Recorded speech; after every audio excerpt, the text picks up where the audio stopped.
नमस्कार साथियों, जैसा कि आप सभी जानते हैं कि अभी हाल ही में रशियन प्रेसिडेंट व्लादिमीर पुतिन 2 दिवस के भारत दौरे पर आए थे। काफी भव्य स्वागत भारत के अंदर उनका किया गया। मीडिया में भी काफी हाइप रही।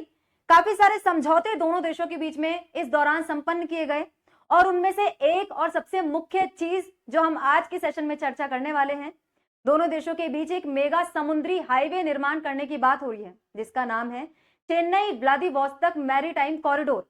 इस कॉरिडोर के माध्यम से दोनों देशों के बीच पारंपरिक ट्रेड रूट को छोड़कर एक नया ट्रेड रूट, नया व्यापारिक मार्ग खोजने का प्रयास किया जा रहा है। जो पारंपरिक ट्रेड रूट है उससे हमें समय ज्यादा लगता था, लागत ज्यादा लगती थी। अब इस नए रूट के माध्यम से हम कम समय में, कम लागत में सामान को एक जगह से दूसरी जगह इंपोर्ट या एक्सपोर्ट कर पाएंगे। तो आज के सेशन में इसी रूट की हम चर्चा करने वाले हैं।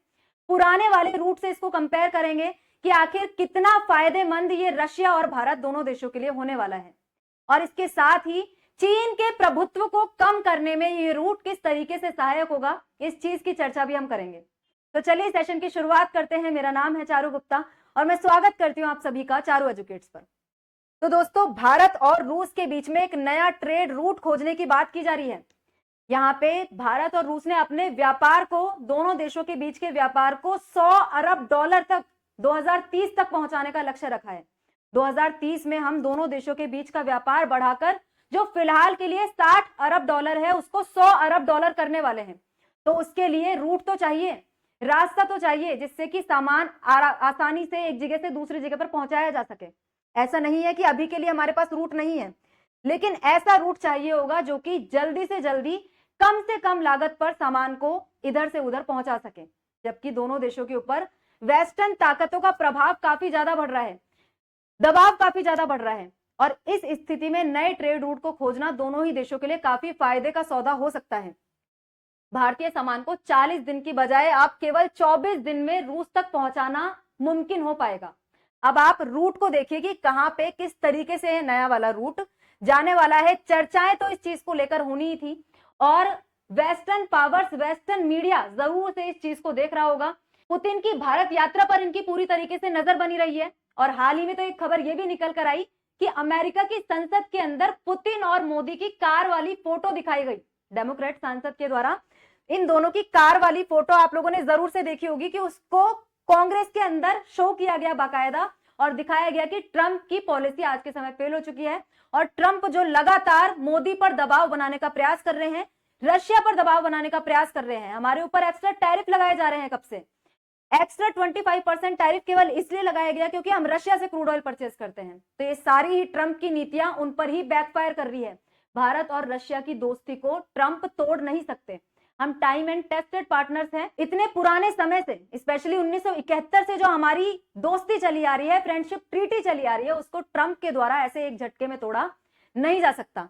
अब आप यहाँ पे बात करिए कि किस तरीके के समझौते यहाँ पे साइन किए गए।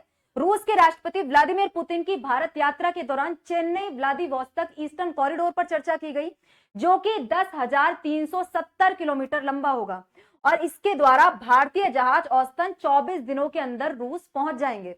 फिलहाल भारत से रूस सेंट पीटर्सबर्ग तक सामान भेजने के लिए 16,060 किलोमीटर लंबा रास्ता तय करना पड़ता है और उसमें लगभग 40 दिन लग जाते हैं। अब भारत को इस नए रूट की वजह से 16 दिनों की बचत होने वाली है। अब आप बिना देरी किए एक बार इस रूट को देखो कि कहां की तरफ आपको ये रूट दिखाई दे रहा है। देखो, यहां से आपको दिखाई देगा चेन्नई व्लादिवोस्तोक मैरीटाइम रूट।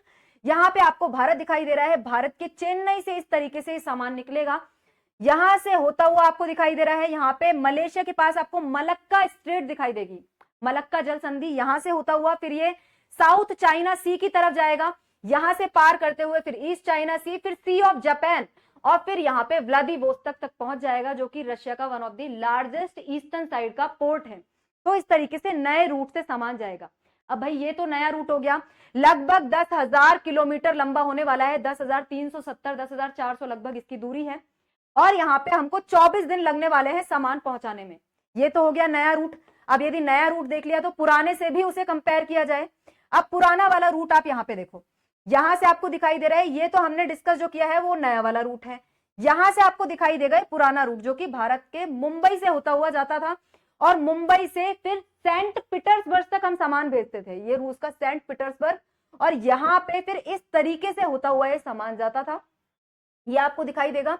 और बीच में यहाँ पे पड़ती है स्वेज नहर, और यहां से फिर पूरा होते हुए यहां से पार करते हुए ऊपर की साइड सेंट पीटर्सबर्ग में चला जाएगा। अब यहाँ पे दिक्कतें क्या क्या आ रही है आपको दिखाई दे रहा है। एक तो ये पहली बात लंबा है, 16,000 लगभग किलोमीटर इसकी दूरी पड़ती है। टाइम इसमें ज्यादा लगता है, लगभग 40 दिन का लगता है। ऊपर से ये एरिया क्या है, काफी ज्यादा अनसर्टेन रहता है, यहाँ पे युद्ध जैसी स्थितियां बनी रहती है।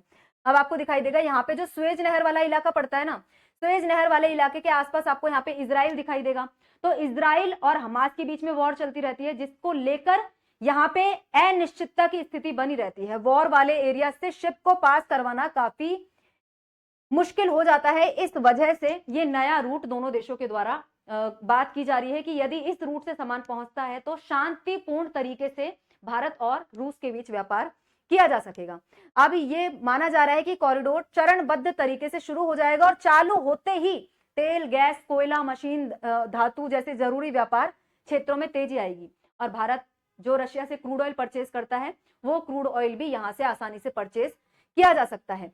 अब इस रूट के आप लोग फायदे देखिए, इस रूट के फायदे भारत को क्या क्या होने वाले हैं। एक तो पहली चीज कि हम यहां से इंपोर्ट बहुत आसानी से कर सकते हैं, ठीक है, इंपोर्ट काफी ज्यादा आसान हो जाएगा।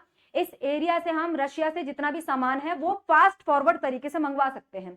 दूसरी चीज एक और ये कि इस वाले एरिया से जब हम यहाँ से जा रहे हैं, रूस की तरफ यहाँ से निकल के जा रहे हैं, यहाँ से नीचे से होते हुए फिर ऊपर रूस में जा रहे हैं, तो इस रूट पर जितने भी देश पड़ेंगे तो क्या उनके साथ भारत का व्यापार नहीं बढ़ेगा क्या? इस रूट पे जो जो देश पड़ेंगे वहां से भी भारत अपना व्यापार आगे आने वाले समय में बढ़ा सकता है। India would be able to export LNG liquefied natural gas to the BIMSTEC countries and south east Asian countries. तो भारत का इन देशों के साथ भी व्यापार आगे आने वाले समय में इस रूट के माध्यम से बढ़ेगा। Access to far east and trade opportunity specially in Russian oil, oil हम आराम से खरीद लेंगे, डायरेक्टली रुपी में रशिया से परचेज कर लेंगे। इसके अलावा बहुत इंपॉर्टेंट चीज कि आप देखोगे कि ट्रेडिशनली इस एरिया के अंदर जहां से ये रूट जा रहा है ना, जो हमने रूट यहां से डिस्कस किया मलक्का से होते हुए, फिर यहाँ पे सी ऑफ जापान से होते हुए फिर व्लादिवोस्तोक जाएगा, इस एरिया के अंदर ट्रेडिशनली चीन का प्रभुत्व रहा है।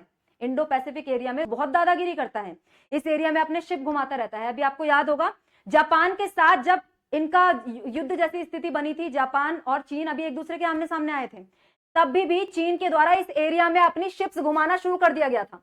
तो अब यहां से यदि भारत का सामान आएगा जाएगा, शिप्स लगातार आती जाती रहेंगी, तो यहाँ पे नजर बनाए रखना, यहाँ पे अपनी प्रेजेंस दर्ज कराना भारत के लिए स्ट्रेटेजिक रूप से भी काफी इंपॉर्टेंट होता है। और चीन के प्रभुत्व को इस एरिया में एक हद तक कम करने में हम इस वजह से कामयाब होने वाले हैं। प्रेजेंस होना ही, यहाँ पे हमारी उपस्थिति होना ही, चाहे वो ट्रेड शिप्स के माध्यम से हो, ये काफी ज्यादा स्ट्रेटेजिक है। भारत को आने वाले समय में इसका काफी फायदा होने वाला है। अब इस चीज के कुछ चैलेंजेस भी हैं, किसी चीज के कुछ फायदे यदि हम देखते हैं तो कहीं ना कहीं चुनौतियां भी सामने आती है। अब रशिया से हम क्रूड ऑयल परचेज तो कर लेंगे, लेकिन भारत के ईस्टर्न साइड पे हमें रिफाइनरीज को डेवलप करने की जरूरत है। वेस्टर्न कोस्ट पे अब तक जहां से हम रशिया से सामान एक्सपोर्ट इंपोर्ट करते थे, दूसरी वाली साइड से, मुंबई की साइड से, वहां पे रिफाइनरीज डेवलप हो चुकी थी ऑलरेडी। लेकिन अब यहाँ पे ईस्टर्न साइड के अंदर जब LNG इंपोर्ट हम करेंगे तो एन्नोर चेन्नई के अंदर, और इसके अलावा काकीनाडा आंध्र प्रदेश और धमरा ओडिशा, यहाँ पे फर्दर डेवलपमेंट की आवश्यकता है। यहाँ की रिफाइनरीज को डेवलप करने की जरूरत है, क्योंकि रशिया का जो क्रूड ऑयल आता है ना, उसके अंदर सल्फर कंटेंट ज्यादा होता है। सल्फर कंटेंट ज्यादा होना मतलब उसकी क्वालिटी उतनी ही कम होना, सल्फर कंटेंट कम होना चाहिए, और वहां पे क्रूड ऑयल को रिफाइन करने की जरूरत पड़ती है सल्फर कंटेंट ज्यादा होने की वजह से। और भारत में यहाँ पे जो ईस्टर्न साइड पे रिफाइनरीज हैं उनको और ज्यादा डेवलप करने की जरूरत है, ताकि रशिया से जब यहाँ से सामान आएगा, जो ऑयल आएगा, LNG इंपोर्ट किया जाएगा, उसको तुरंत रिफाइन करके फिर हम इंडिया के अंदर यहाँ पे उसको काम में ले सके। एक तो चैलेंज हो गया हमारे पास ये। दूसरी चीज आप यहाँ पे देखोगे कि इंडिया और रशिया का ट्रेड पिछले समय में काफी बढ़ा है, पिछले 5 सालों के अंदर 8 गुना बढ़ गया है, और अब इसको 100 अरब डॉलर तक ले जाना भी भारत के लिए एक चैलेंज है, जिसमें ये कॉरिडोर जो है, ये नया रूट जो है, काफी बड़ी भूमिका अदा करने वाला है। यदि आप बात करें भारत से रूस को एक्सपोर्ट की, तो लगभग 41,000 करोड़ का सामान भारत से रूस को एक्सपोर्ट किया जाता है। और रूस से भारत को एक्सपोर्ट की यदि बात करें कि रूस भारत को कितना एक्सपोर्ट करता है, 5 लाख करोड़ का सामान रूस के द्वारा भारत को एक्सपोर्ट किया जाता है। तो दोनों के बीच में डिफरेंस काफी ज्यादा है, तो इस चीज को भी पाटने की जरूरत है। तो ये भारत के लिए यहाँ पे एक चैलेंज बन जाता है कि किस तरीके से रशिया के साथ जो हमारा ट्रेड है उसको बैलेंस किया जाए, और इस बैलेंस को बनाते हुए ही दोनों देशों के बीच व्यापार को 100 अरब डॉलर तक पहुंचाया जाए। इसके साथ ही कुछ और डील्स पर रशिया के साथ बात होनी थी हमारी, S-400 को लेकर, सुखोई 57 को लेकर, उनको लेकर काफी कुछ बड़ा निकलकर नहीं आया, लेकिन रशिया के द्वारा कहा गया कि S-400 जो हमने आपसे बात की थी, 5 यूनिट्स में से 3 यूनिट्स तो आपको सौंप दी गई है, बाकी 2 यूनिट्स भी जल्द ही सौंप दी जाएगी। तो इस चीज को लेकर यहाँ पे और ज्यादा आगे बातें होनी है, व्यापार डेफिनेटली आगे जाकर और बढ़ने वाला है, और इस रूट के माध्यम से इन कामों में काफी ज्यादा आसानी होगी। ये जो व्यापार हम करने वाले हैं उसमें काफी ज्यादा आसानी होगी। आप लोग इस नए रूट को लेकर क्या मानते हैं? क्या आपको लगता है कि भारत और रूस के व्यापार को 100 अरब डॉलर तक पहुंचाने में, साथ ही चीन के प्रभुत्व को इस एरिया के अंदर कम करने में ये रूट मददगार होगा? अपनी राय कमेंट बॉक्स में जरूर से बताइएगा। आज के सेशन में इतना ही, मिलते हैं किसी नए मुद्दे के साथ नई वीडियो में। जय हिंद, जय भारत।